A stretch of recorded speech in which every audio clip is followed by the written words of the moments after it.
So thanks everyone for joining this session. This session is going to be on basically ratios. We'll try and use these ratios now. So over the last 5-6 sessions that we have done, we've tried to cover all the basics. We've covered what is a balance sheet, what is a P&L, what is a cash flow statement. Then post that in the next two sessions we covered what are the different types of ratios. Now, as an analyst, when we are analyzing a company, what are the tools that we have and how we can calculate these ratios very quickly and see if it is of interest to us or not of interest to us, because there are just too many companies to evaluate, right? So it's not that you have to calculate every ratio yourself. Excel does it for you. You just need to, which is why all through this while we focused on understanding why these ratios are important, what these ratios mean, and how you can use it, right? So as long as you are able to understand these ratios, uh, and obviously with a little bit of help able to calculate these ratios as well, because these formulas are fairly simple. It's not rocket science. It's just two numbers, add kiya, subtract kiya, divide kiya, वैसा ही है. This is not like integration and differentiation that we did in the 12th standard. So very fairly basic ratios to calculate, and they have something to say about the business.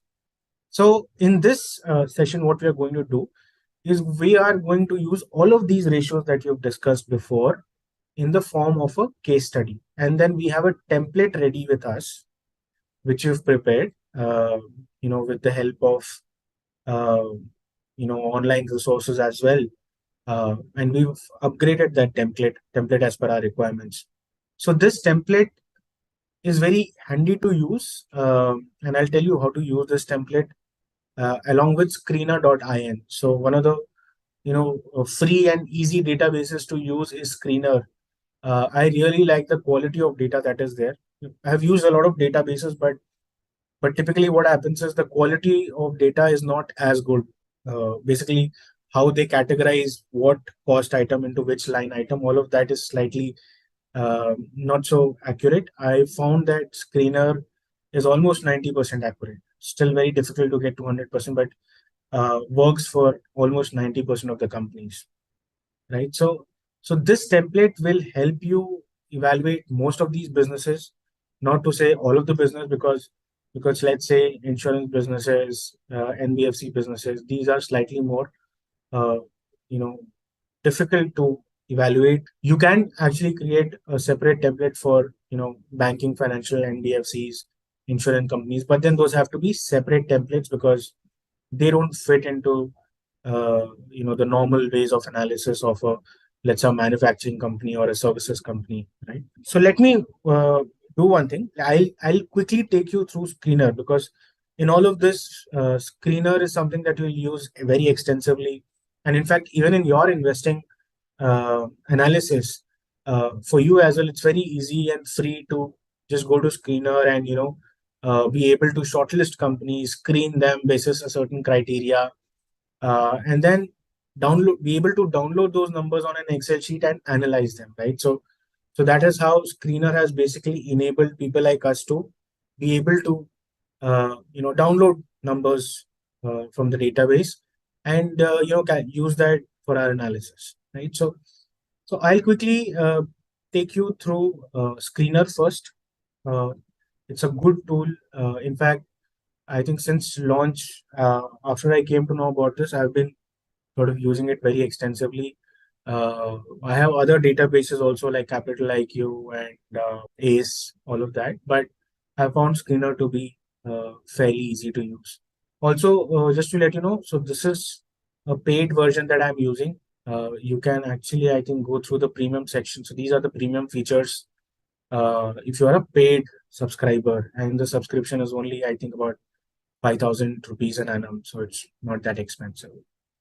Because otherwise, every other database that you use will be definitely more expensive than this one. So cool. So let me run you through the flow of Screener so that you know what to look for when you are using this tool. It's a I think it's available both on the browser as well as they've recently launched an app also. So it's available both in the mobile format and on the web browser format. Right? So let me maybe just take you through a company. This is where you search. Um, so now what you see is this interface, which you can add these ratios. So as you can see, there are a lot of ratios here, and you can edit these ratios. You can go and select what you want to see, what you don't want to see. There's just too many ratios to look at. Like I said, you know, just look at the number of ratios one can, basically evaluate. So there's just too many ratios. You can pick which ones you want to see generally when you open up any company, right? So I have, for example, I think what is important to me uh, to look at in the first go is what's the P of the company, what's the ROC number, not just the 1 year ROC, but the 5 year ROC, right? In terms of valuation, like I said, I just don't look at PE. I also look at EV to EBITDA. I also like to look at price to book value, which is here, and then price to sales, which is here, right? So just give me a moment. So so you can get a quick sense of the market cap of the company, uh, and then what are the return ratios. So we discussed return on capital employed, not just for 1 year, but for a 5 year period, right? So I have both 1 year, 5 year, and then somewhere I have 3 years also, right? So this gives me a good sense of where the ROC is heading. Then I have ROE also, return on equity, again, not just for 1 year, but I have ROE for, I think somewhere I should also be using the 5 year ROE. Okay, I think it's not there, but yeah, uh, it's good to have use the 5 year ROC, not just the 1 year, but 5 year ROE as well. So we can add those ratios. I think there's a limit to how much you can add here.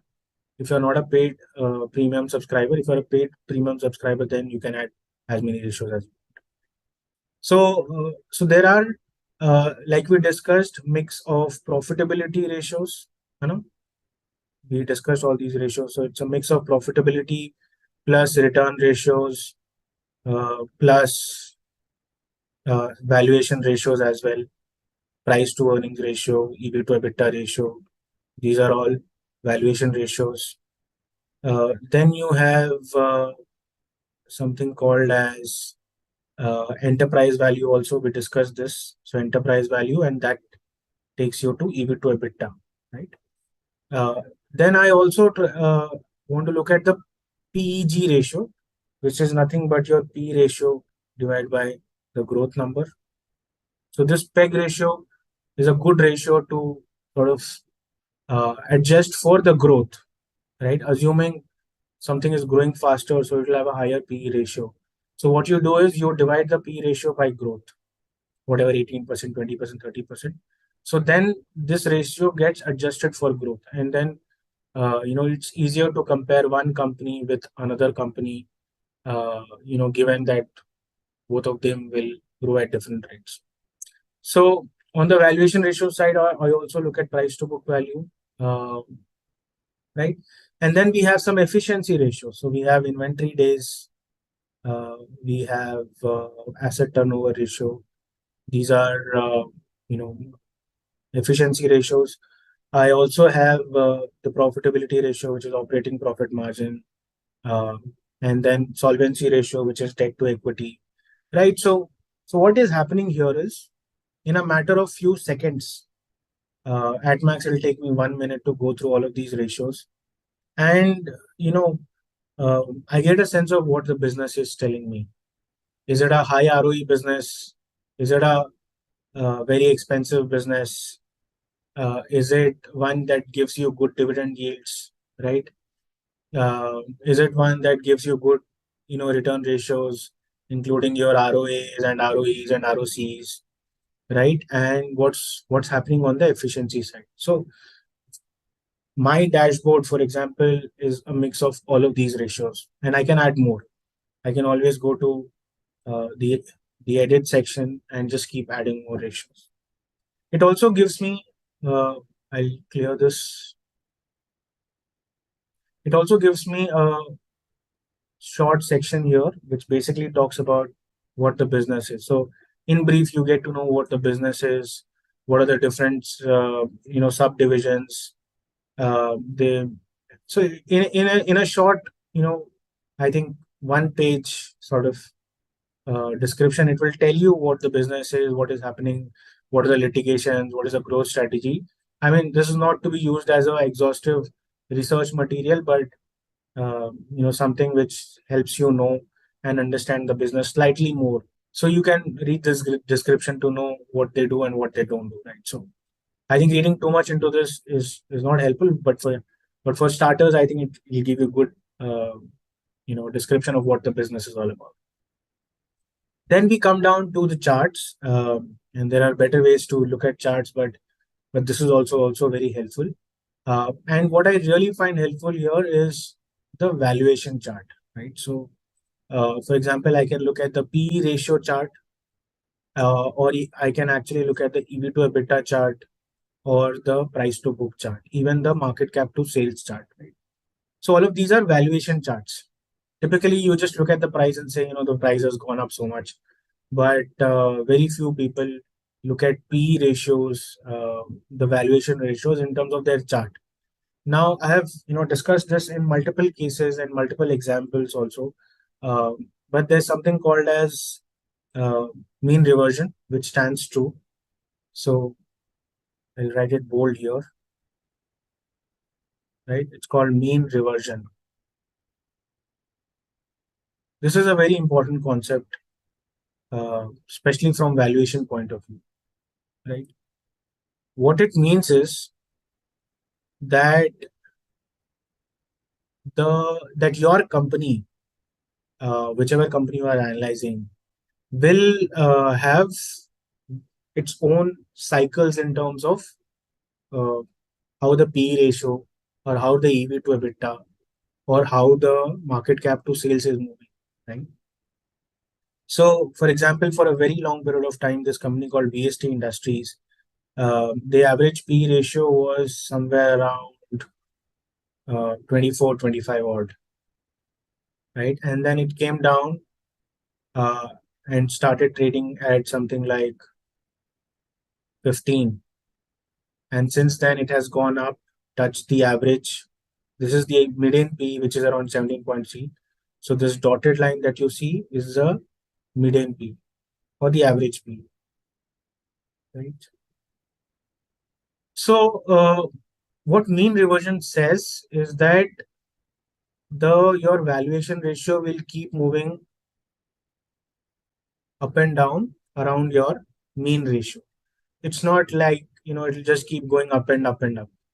It has to come down. It has to revert to its mean, go down. It won't go down as much. And then at some point it will turn, and then again. So, depending upon business cycles, companies get overvalued and they get undervalued, right? I would say BST Industries, looking at this chart, I can definitely say that, over the 5-year period, or you can even look at the 10-year chart. So, for example, let's look at the 10-year chart. So, over the 10-year chart, as you can see, uh, the mean is something around 18.4, right? So, when you know that, and in statistics, we use something called as standard deviation. I won't get into that too much. It's slightly technical. Uh, so, from the mean, you can be one standard deviation or two standard deviations apart. So, the more you are away from the mean, the higher of your being overvalued and undervalued. So the more you are away, the more overvalued you are. So for example, if you just go by the mean reversion principle, the stock for a very long period of time that traded in the, let's say, 18 uh, XP zone, and then suddenly it gets to a P ratio of 35, more than 35x. That tells you that the stock is now overvalued. At some point of time, it has to revert to its mean, right? And this is what happened. So it reverted to its mean, uh, went back slightly up, and then reverted back again. And then over the last, since May 2020, over the last 3 years, it has sort of stayed in this range. So one thing you need to know, that stocks can remain overvalued or undervalued for fairly long period of time, right? So timing is something which is not in your hands. It could very well be, let's say, stay undervalued for 5 years, 6 years, 10 years. You can't do much about it. So, for example, BST Industries over the last 3 years has been in the PE range of anywhere from 15x to 20x.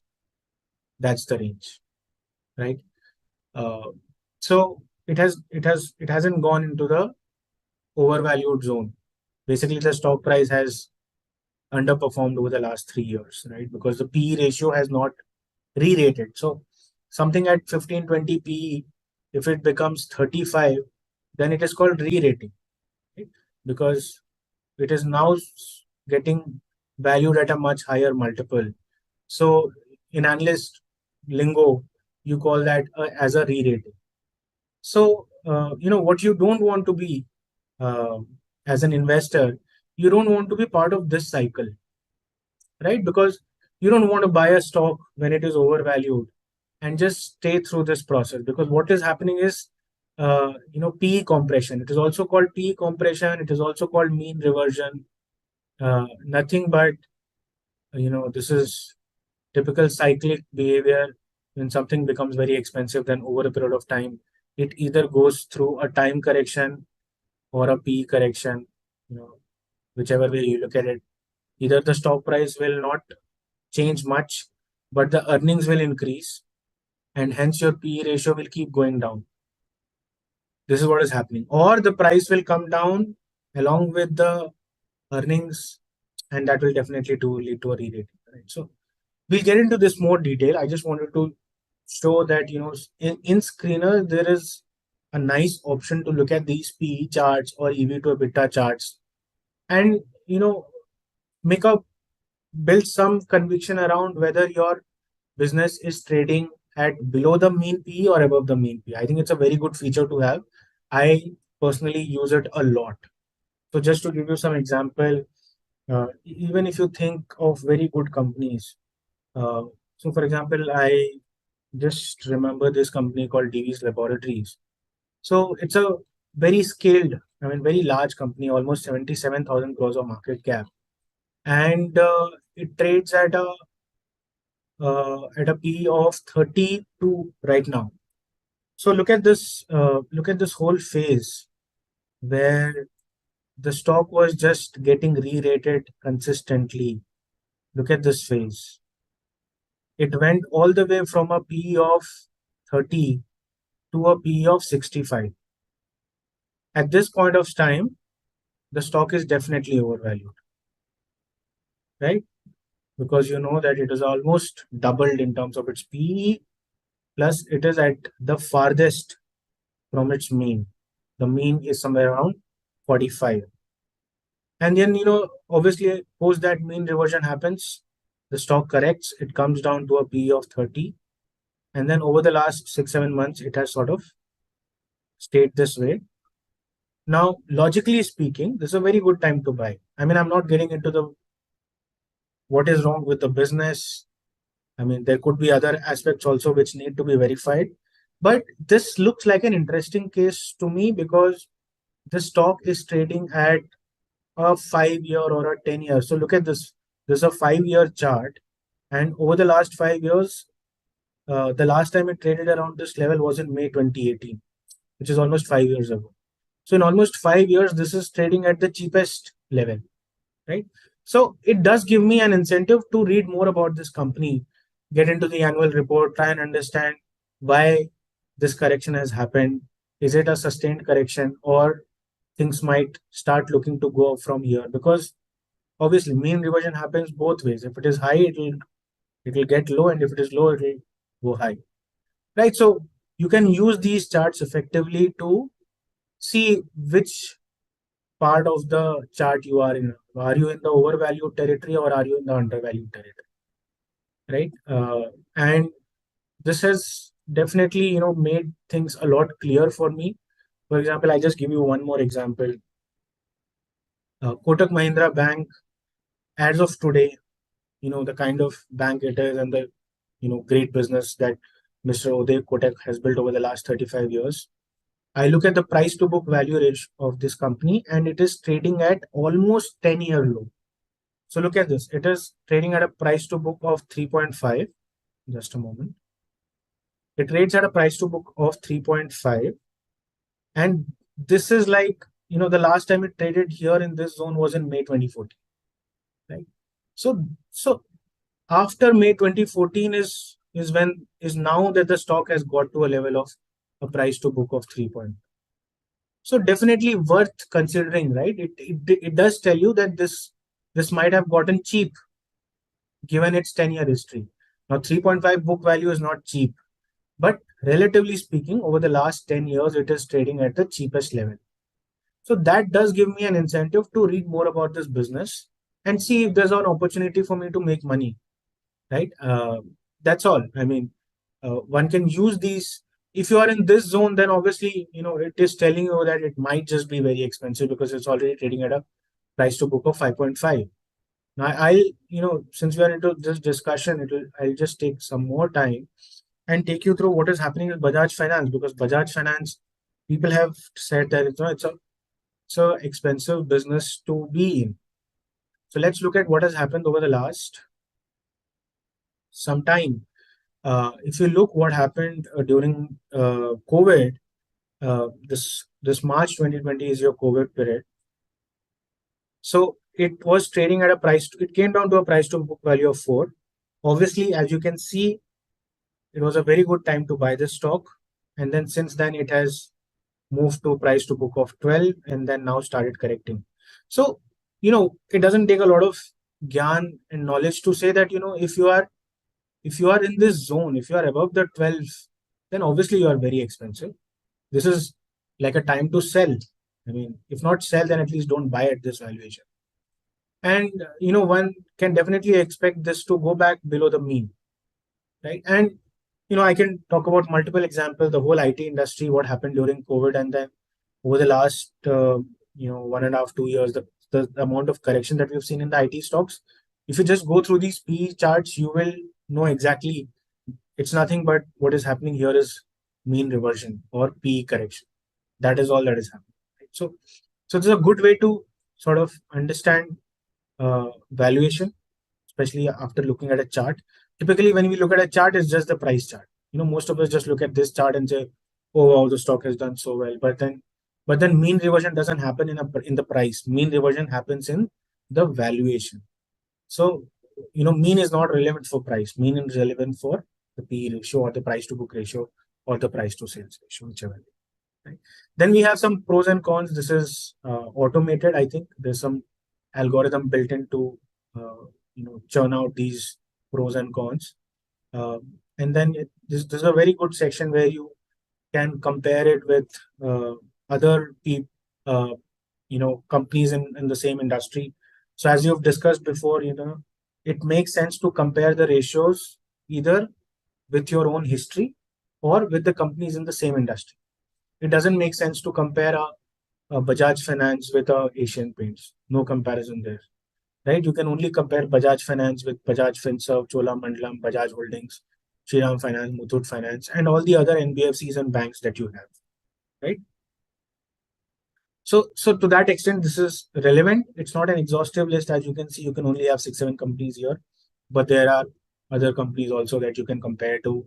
For example, you can have Edelweiss, you can have Indiabulls Housing Finance, many companies to compare. But it's a good list to sort of look at. And then we get into the quarterly results. So this is what we track quarter on quarter, right? That's where this gives you a good view of the last 10, 12 quarters, right from December 19. I can see all the way up to December 22. So last 3 years quarterly results are published here. You can, very easy to see the trend in terms of revenue growth, in terms of margin movement, right? What it was before, what it is now, how it has changed during COVID, before COVID, after COVID. Those comparisons are fairly easy to make, and how the PAT and the EPS growth has happened over the last 3 years, quarter on quarter. So that's a good comparison to do. Uh, Companies that are in trend will keep posting good numbers quarter on quarter, and you know that the company is just performing well. This can also be used to calculate. For example, you can add up the uh, you know net profit for the last 4 quarters to get to your TTM, trailing 12-month PAT, right? And this is used in your PE calculation, price to earnings calculation, because essentially you are dividing the market cap by the PAT, cumulative PAT for the last 4 quarters, right? You are in December, the year has not ended. So you add up the PAT for the last 4 quarters, divide that with the market cap, and that is your current PE ratio, right? This is the exact number which is seen below here, where we talk about the TTM numbers, right?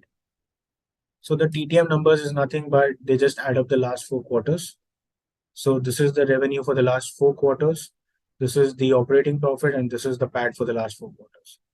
Right. So this will include uh, December, of course, and then September, and then June, and then the March quarter as well. So one quarter overlap between this quarter and between this yearly figure and this quarter. So the March quarter is common across this annual number and this number as well. Right. But it does give you now this view is your annual view. So what we saw earlier was quarterly. This is annual. So you have annual numbers here. I like this format because everything else comes down below. So for example, I will just get into a non-financial company, slightly more easier to explain. Yeah, industries. No, let me look at another company called Aurobindo Pharma. Right. So in this, let me just go back to the annual numbers here. Yeah. And yeah, okay. So if you look at, they have history over the last since March 2011 all the way to trailing 12 months, trailing 12 months, last 4 quarters basically. And you can very clearly see how the PAT has grown, 563 odd crores. It is today now more than 2,600 crores. Over the last 4 quarters, it has come down from 2,600 to 1998 crores. Now, I like this format because you can clearly figure out what is the other income, because other income in some cases is really high. So look at this year, March 2021, the other income is 3,195. Now, this is a special situation. When you're calculating your PE ratio, this component has to be removed. This is not your true PE. This is not your true profit. They sold some business which made profits. They made profits by selling some business, and that profit is showing up in other income. So this has to be removed. Typically, you shouldn't take it more than, like, as you can see, 170, 166, 192. So maybe 150 crores is a reasonable other income to assume, and then basis that calculate the earnings. So if you just bluntly add up the net PAT over the last 4 quarters, this number here, sorry, I'm very sorry. If you just bluntly add up, these are annual numbers, so you don't have to add up. But if you go up and if you add up the quarterly for the last 4 quarters, then this number may look elevated. So you need to basically remove this and then calculate your price to earnings. That's the point I wanted to make. And in this, one can clearly see what the component of the other income is, and to that extent can adjust the final PAT basis whatever is seen. Right. So that is important. And so that was all about your P&L. Then below that, we can see the balance sheet. The balance sheet is, as you would expect, broken down into two components. This component is the asset side, and this component is the liability side, and this component is the asset side. The equity portion is also part of the liability section, as expected. So these two numbers added together is your shareholders' equity. This is your borrowing. Like we discussed, in borrowing, you will also see lease liabilities. So please ignore lease liabilities when you calculate debt to equity ratio. And then you have other current and non-current liabilities. This is a very concise form of looking at a balance sheet. Obviously, you can get more detailed information. If you want more detailed information, you can go to the annual report. But this helps because mota I can see my borrowing, I can see my equity, I can see my fixed assets, I can see what is capital work in progress, which means how much expansion is happening. And then if you click on this, you can see the breakup of the other assets also, right? So this will tell you how much inventory do we have, trade receivables, fixed assets breakup. They tell you land, machinery, building. So it's quite detailed if you want to, but at the overall broad level, it tells you how the balance sheet is made up. What are the broad numbers? Below this, you will see the cash flows. The cash flows definitely broken down into three components: cash flow from operations, cash flow from investing, and cash flow from financing.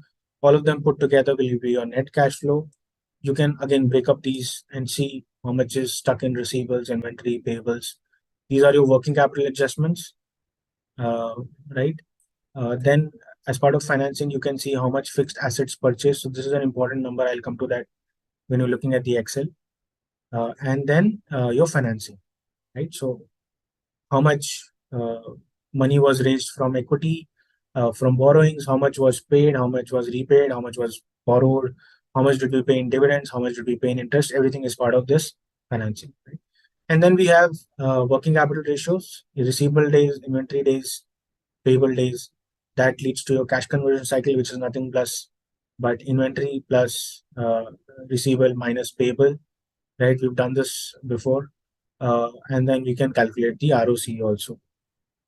And finally, to end with, it tells you how what's the shareholding pattern like, and this is the treasure trove. So everything here, right from credit rating reports to con call transcripts, everything is available here. Right, you have credit ratings.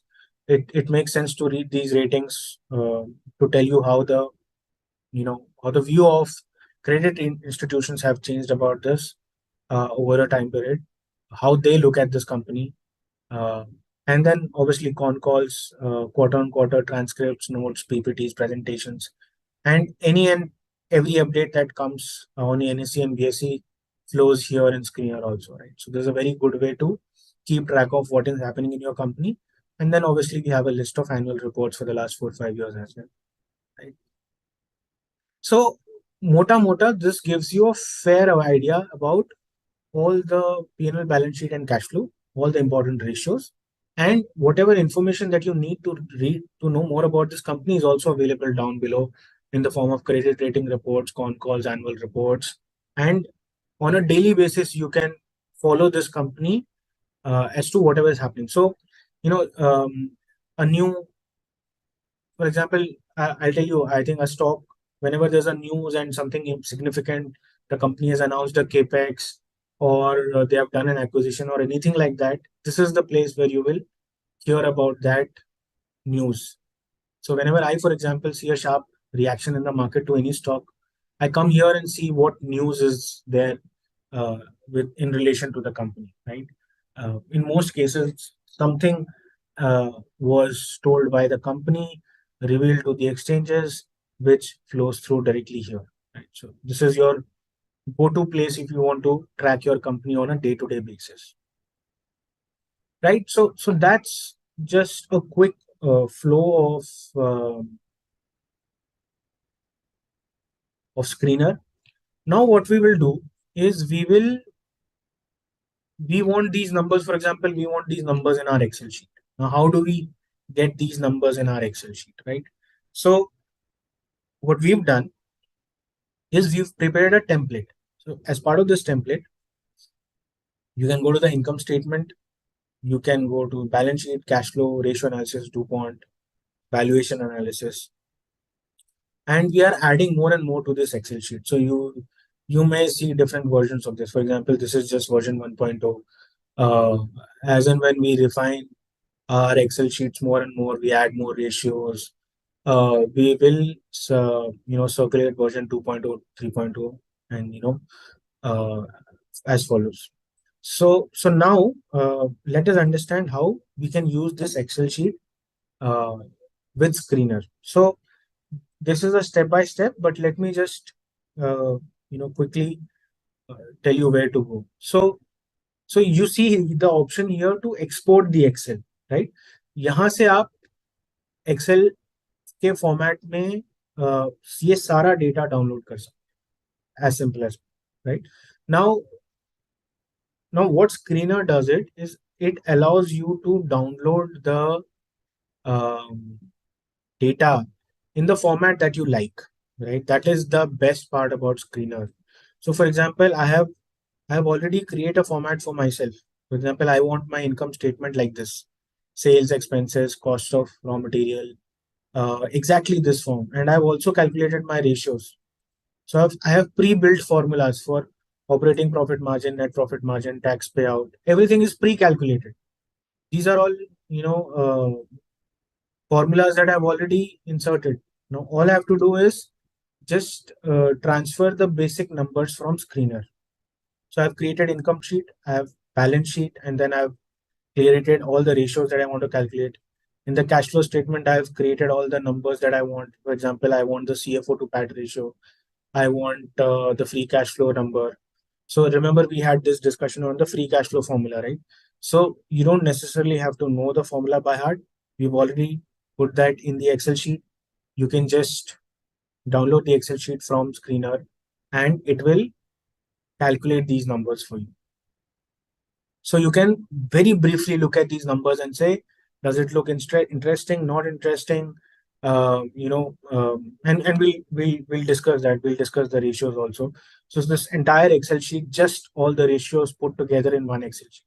Imagine how easy it is for you to just download it and look at these numbers and say, okay, right, the numbers look good or the numbers don't look good, right? Then we discussed DuPont analysis, if you remember. So we have a separate sheet for DuPont analysis where we have broken down the ROE formula into three components. We've calculated each of the three components and then the ROE itself. So that ways we've made company analysis very simple, right? And now let me tell you how do we use this. So for example, you need to go to this link which is mentioned here, which is just go to the instructions. So this is the link, screener.in/action, control C. Okay. Now you go here, you use this link, and it tells you, it gives you an option to upload this Excel file. So whatever Excel file that I'll be sharing with you, you can just, for example, I'm saying don't save. I just choose this file. So for example, I am going to course material, sessions. Wait, here is my template. I've uploaded it. I've selected and uploaded it. Right? Now this is done. Now, any company, let's say any company I want to, for example, PI Industries, let's just say, or Pidlite Industries. Now, if I do export to Excel, the Excel sheet that will be downloaded will be exactly in the same format that I uploaded, right? So see, this is what I downloaded. It is exactly the same Excel sheet. Every other company, for whatever company that I download, the same, uh, you know, Excel sheet is going to get downloaded in the same format. The numbers obviously will be different from each company. Now let us look at the numbers and see if it is really for PI industry. So look at this. It is already coming as Pidilite Industries, and just look at the numbers here. So Pidilite Industries, for example, in March 2013, they did 3,678 crores of revenue, 3,678 crores of revenue. So it's exactly the same Excel sheets, exactly the same numbers that gets downloaded. And then, we can create multiple ratios out of this. Uh, so, in any Excel sheet that you download, there'll be one sheet which is called the data sheet, marked in red. Now, this data sheet you don't have to disturb. Basically, this is the core data that is getting downloaded from Screener. So here we have all the data that you want, whether it is annual data, quarterly data, balance sheet data, cash flow data, price, dividend, adjusted equity shares, everything just is getting downloaded in this data sheet. And we use this data sheet to create these statements. So income statement, balance sheet, cash flows, it's nothing but basically we are using data from the data sheet and then calculating these formulas, right? So So we've created the P&L exactly in the same format as screener, and then we can have the price information. We can also calculate enterprise value. See, if you look at this formula, it is nothing but we've used one of these numbers in the data sheet to calculate the enterprise value. And then we've calculated all these ratios: operating profit margin ratio, net profit margin ratio, tax payout ratio, interest coverage ratio. If you remember, it was part of the solvency ratios, earnings per share, PE ratio. All of this, we are using anything and everything within the data sheet to calculate these formulas. Similarly, in the balance sheet, as you can see, this is exactly the same format as the one in screener, right? And then using that, we have calculated receivable, inventory, working capital. So everything is, if you look at, coming from the data sheet. So, which is why if you go to the data sheet, it says, please do not make any changes to this sheet, because this is where the true information is. If you change any here number, then it is just garbage in and garbage out, right? So don't change any number in this sheet, data sheet. You can change whatever you want to in any of the other sheets, right? You can add more 10 times of other formulas here. For example, you may feel that I have not calculated all the ratios, so you can yourself add more ratios. Once you made these changes, you go to screener.in/excel and you can upload your updated Excel sheet. And every time you download uh, the Excel sheet from this tab here, the updated Excel sheet will get downloaded, right? That's the beauty of Screener. So we've already created this template for you to use. As you can see, we have the income statement, balance sheet, and the cash flow in 3 different Excel sheets. Then what we have done is we've done a ratio analysis. So we've calculated all the ratios that we want to know about this company: operating profitability ratios, efficiency ratios, solvency ratios, valuation ratios, whatever ratios that you want to calculate. The formulas are also here, so you don't have to really type the formula. You can just go through and see how we've done the calculation, right? So PE ratios, we'll have market cap at the top and then divided by the EPS of the company. So that is what we would have done here. Similarly, debt to equity is we would have basically we connected directly to balance sheet here, and then here balance sheet we've calculated debt to equity, right? So it's just very easy with Excel to get these numbers in an Excel sheet, and then you can analyze them.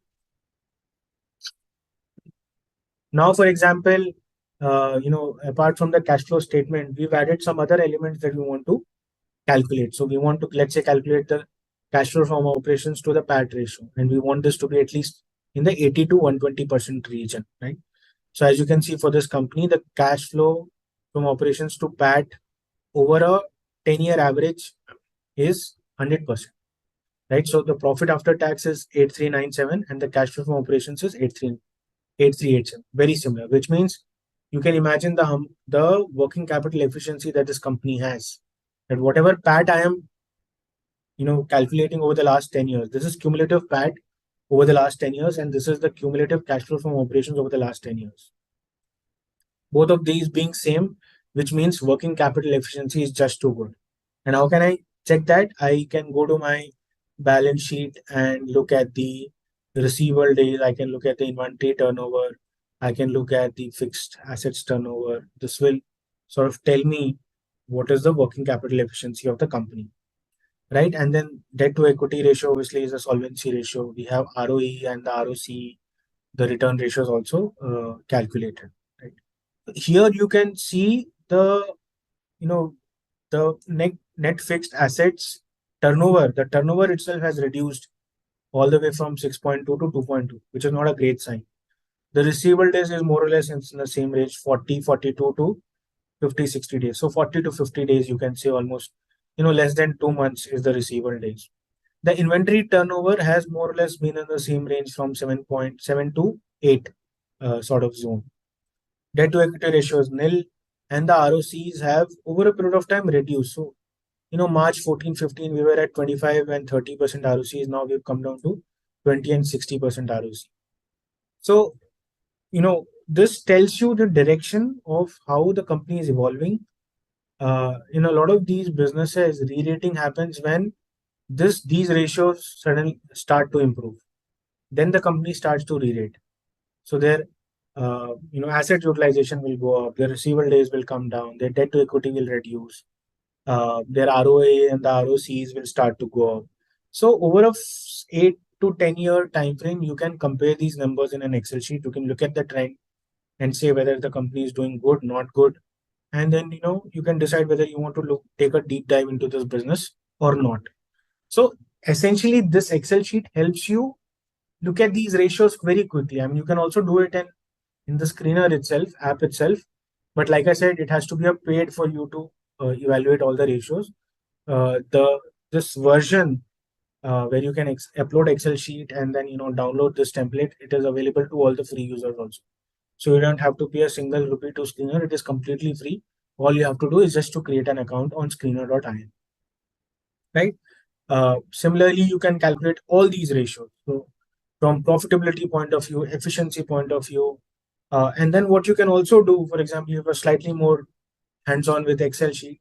You can, side by side calculate the ratios of 4 to 5, 10 companies, whatever in the same industry, right? So it's very easier to do a comparison of different companies within the same industry in an Excel sheet, because whatever you ratio you want to calculate, you just have to pull those numbers here. Like I have this Excel sheet for Pidlite Industries. Similarly, I can go and calculate some other company in the same space. For example, just take an example, SRF, and I can download these numbers for SRF. This Excel sheet will get downloaded in a matter of few seconds, and then I can just copy paste these numbers, uh, or create a different Excel sheet, bring all these numbers, and in that Excel sheet whatever I want to calculate and compare. And then it's just easier to compare one company with another company or the industry. You can calculate the average for the industry here, right? So you can calculate for 10 different companies and calculate the average, right? So Excel does provide you a lot of flexibility in terms of what you want to calculate. If there are any additional ratios that you want to calculate, all of that is definitely possible. But you don't have to tinker with this data, right? Um, so I will not get into each of these ratios. You can, at your convenience, download this Excel sheet. I will upload this Excel sheet on the app, so it will be available to all the students, and they can then download this at their end, follow this simple step-by-step process, and just look at these formulas and see if they can understand these formulas from our earlier discussion. Right? It requires very initial knowledge of Excel sheet, not like a pro Excel guy, but some basic understanding of how do we write formulas and all of that. How do we link different numbers together in an Excel sheet to calculate different formulas. Right? So this entire analysis has been done. We've also tried to do discounted cash flow analysis. I'm not going to discuss that today in this session because we are not yet closer to valuation, but there is a provision for you to do a cash flow analysis as well. We'll get into these calculations when we cover the valuation section, but there is a way for you to do the discounted cash flow analysis also using the same Excel sheet. So in the same Excel sheet, you can do a DCF approach to valuation. You can do dividend you know approach to valuation. I mean, whatever sort of fits into that company. Not everything will fit into every company. You cannot for a company that is free cash flow negative, you cannot do a discounted cash flow analysis, right? So for those companies, this valuation metric is not relevant. Then you have to do price to sales, which basically takes you to the valuation ratios as part of your ratio analysis, right?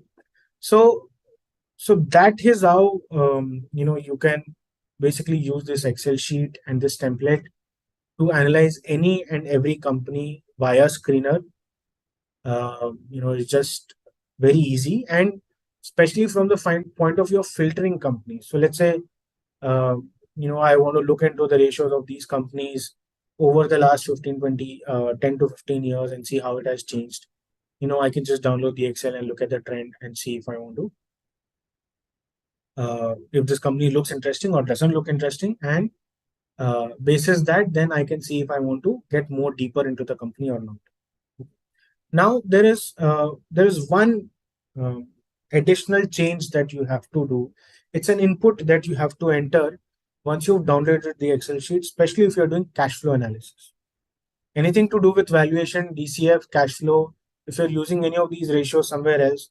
So after you download the Excel sheet, you need to open Screener. Go to, this is very important, by the way, you need to make these changes, or else you might not be looking at the right numbers. Go to cash flow from investing and look at this number called fixed assets purchased, right? So this is the capex number, right? Fixed assets purchased is the capital expenditure that you're doing year on year. So in the data sheet, this doesn't get downloaded, which is why we are not able to use it in the Excel sheet. So what you have to do then is, I have marked this cell as orange color. I've mentioned the comment also. So you have to update these numbers, type it manually. So for example, SRF Limited. So let me go to SRF Limited. We are in SRF Limited. In the year of March 13, the amount of capex was 704 crores. So you have to mention 704 here, right? Then this is 800. So these numbers have to be entered manually. This is the only sort of thing to be done after you've downloaded the Excel sheet. So 588 crores, and then you have 674, right? Then you have 1300, then you have 1056, उसके बाद 1389, 1214, yeah, and lastly 1832, 1832, right? So this is, sorry, So that is wrong, you ended. yeah, 1832. So as we can see here, the free cash flow for SRF Limited over the last 9 years has been in loss because of the huge capex that they had to do. So what it means is that, this is cash flow from operations. This is cash. This is the cash available for me from my operations. I will, anything and everything that I spend, especially on the capex side, it has to go from here. So cash flow from operations over the last 9 years have been 9,803 crores, and capex over the last 9 years has been 10,069 crores. So overall, if you look at, we are in free cash flow negative zone. So this 266 crores will most likely come from debt or an equity issuance. There's no other way that this money will get funded. So let's go back to the balance sheet and see if the borrowing has gone up. And if you look at all the way from March 13 to March 22, you can see that the borrowing has gone up from 1700 odd crores to 3655 crores, right? And that makes sense because the business has not been able to fund its own capex. Although it's not a large amount, it's only about 266 crores or so.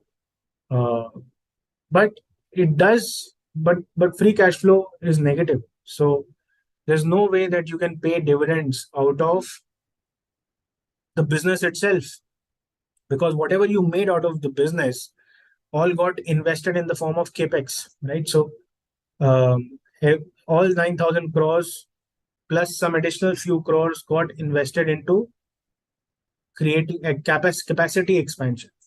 So this number here is very important. This tells you that your business over the last 10 years has not generated a lot of cash. What it means is that if the company is paying dividend, then it is probably borrowing money from someone. And so you can then come back to the balance sheet and it makes sense because the borrowings have gone up from 1700 odd crores to 3655 crores, right? Similarly, if you look at the efficiency ratios, there's not been much change. For example, I don't fixed asset turnover, March 14 was again 1.4. Today also it is same range. Receivable days 55. Today also we are 55.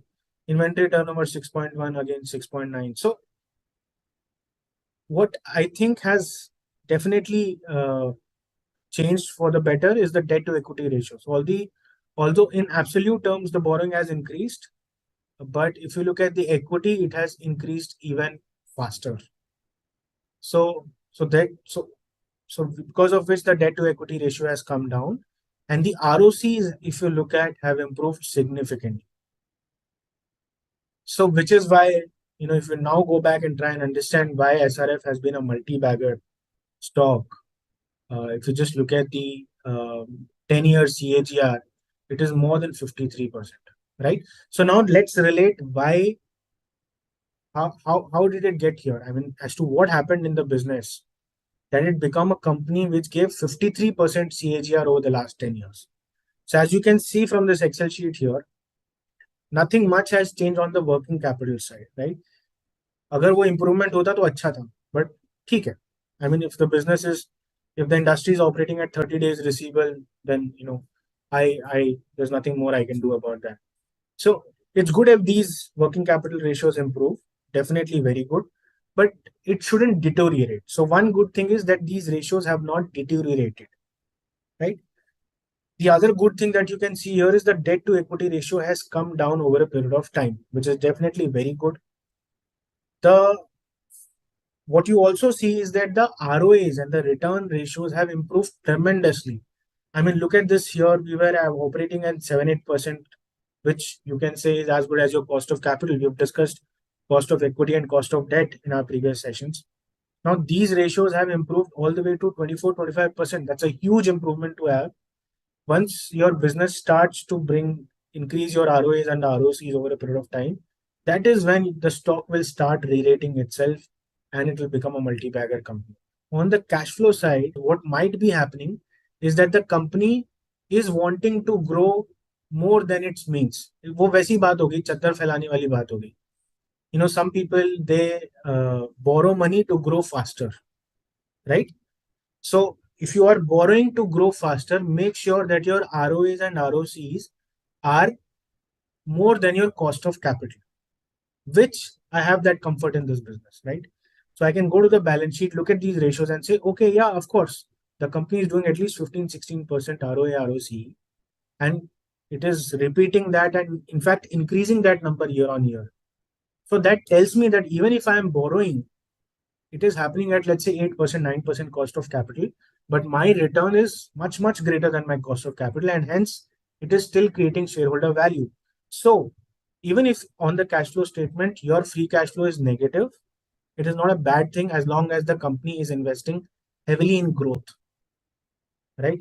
So if all your internal accruals are getting reinvested back into the business just to keep growing that. Now, if this number here was not negative 266 crores, but let's just say negative 5,000 crores or negative 3,000 crores, then I'm sure that this would not have been a multi-bagger. But what they've barely managed to do is basically invest all that they have generated in the form of CFO back into the business, right? And they have created a lot of equity. And what they've done is over a period of time, they have also reduced their debt to equity ratio.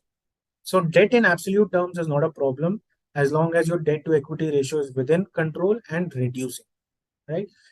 So that is how you can, and then look at how the CFO to PAT ratio has over the last, they have actually created more cash than the PAT itself, right? So if let's say the PAT was 100 crores, they were able to collect 148 crores. In this year, let's say the PAT was 100 crores, they were able to collect 128 crores in terms of cash flow from operation. So working capital wise, they were always good because they were collecting more than their PAT. So this tells you, I mean, if you then see, this is how an analysis is done. This is how you relate the cash flow statement, balance sheet, and the income statement, and the story starts to make sense. Right here, if I look at SRF, what I can definitely see is that whatever money the business is making in terms of cash flow from operations, it is being reinvested back into the business, all of it, and purely to drive growth. And where do I see growth? Then let me go back to my income statement. Let's see if the revenue has growth. Revenue has grown anywhere from 3,700 odd crores to 14,600 odd crores. That's a 9-year CAGR of 14%. So my revenue is growing at 14-15% CAGR. My PAT is growing even faster. My PAT is growing at a CAGR of 20%. Sorry, 25% because of operating leverage. So because of operating leverage, your profit will grow faster than your revenue growth because your expenses will not grow as fast as your revenue. So your margins will grow more faster than your revenue, right? That's it. That is the operating leverage. So as you can see, the operating leverage story is already kicking in here, right? Now you can see that the operating profit margin has gone from 16% to 24%. So profitability ratios have improved, which has led to improvement in your asset turnover ratios, improvement in your return ratios. All of that has led to the stock becoming a multi-bagger over a period of time, right? Now the most important disclaimer: all of these numbers are historical numbers, right? Whatever we are looking at this Excel sheet is what has happened in the past. It may so happen that you are looking at a company which is in a turnaround situation. So if it's in the turnaround situation, then all the historical numbers will look bad because most likely it was because of a bad promoter or bad way of making money or some bad policy that the company was following, or they were not in the right business, or they launched a new product and then started changing. So in a turnaround situation, these numbers will not be as relevant because this is history. You need to look at what the company is doing in the future, right? Whatever money that you're going to make is because of not what the company did in the past, but what the company is going to do in the future. So this Excel sheet and this whole screener thing is all about the past. It tells you how the company is and the management has done over the last 9-10 years. It does give you a direction and some indication of what the future can be, because you can, for example, from the capex you can from the capex uh, you can go to the balance sheet, look at the capital work in progress, and multiply that with the fixed asset turnover ratio, and it will tell you what the future ratio is going to be. So obviously, it's not that this is completely irrelevant, but some numbers from here can be used to calculate what the future can look like. But in companies that are going through a turnaround situation, so if it's a turnaround situation where, let's say, over the four, last 4 or 5 years, the business has done well, not done well, they have burnt a lot of money, then these numbers will look fairly negative. It may not give you the true picture of what is changing in the business. So in turnaround situations, be careful. I mean, looking at this Excel sheet is only half the analysis. The other half is what is happening in the future or what is happening right now that will change the future, right? So with that, I think we've sort of tried to cover both the screener and how this Excel sheet can be used for you to do this analysis. And the real fun of analysis is when all these numbers start to make sense. And it will only start to make sense when you start to look at these numbers, when you start analyzing them carefully, when you start to appreciate how these numbers are flowing from one Excel sheet, from one sheet to the other, right? And it will all start to make sense in terms of borrowings, in terms of your debt, in terms of free cash flow, in terms of how much dividend the company paid. So everything has to link together. The story has to be coherent, right? And it will all start to make sense. So do spend time, going through the Excel sheet, and happy to have a one-on-one discussion as well. Let's say if you want to pick some company, uh, you know, uh, do an analysis yourself, and then we can have an hour's session on what you understood from these numbers and how we can use these numbers to understand the company better and what it is doing right now. Right. So with that, I end this session. Thanks a lot for joining.